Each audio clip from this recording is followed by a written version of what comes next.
they can explain it to us.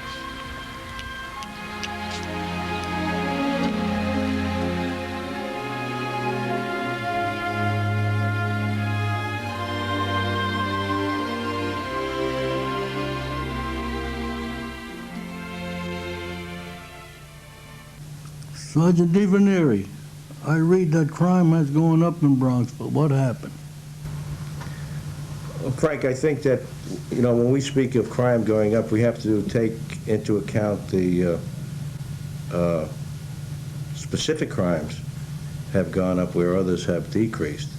As far as the increase in the crimes that, as I look at these statistics for the year, we could attribute most of the increase in crimes to three categories. One being criminal mischief, another being these petty larcenies, another being bicycle thefts. These alone account for 135 crimes in those categories. What about increased car theft? Well, when you speak of car thefts, we talk of two different things. We speak of the theft of the car itself, which I believe in 1990 we had 30 car thefts, which is an increase from the year before.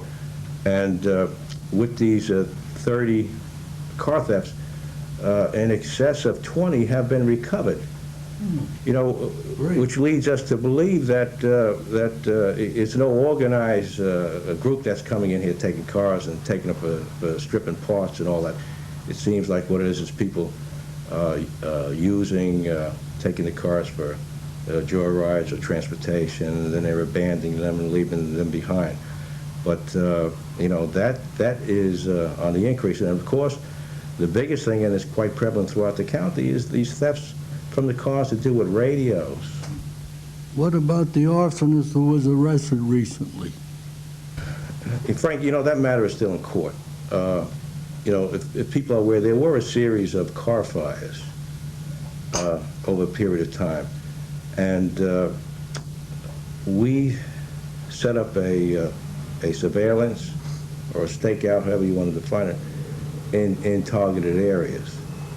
And the surveillance was for a period of time, and eventually we did apprehend someone actually setting fire to a car. What are the police doing in 1891? Well, when we look at these crimes that we have and everything, and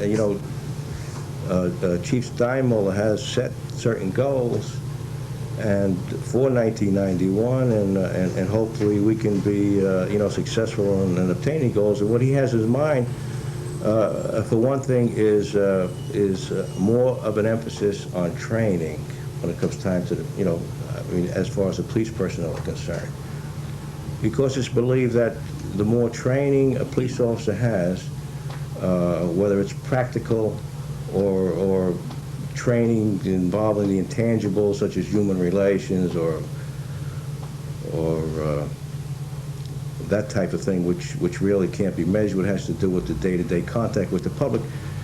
The additional training builds confidence in the man, in the police officer. That confidence is emitted in the public, and it's more beneficial to the public the more training a person has. Thank you very much, Sergeant. Okay, Frank. Thanks for stopping in. I'm glad to see you interested in what's going on.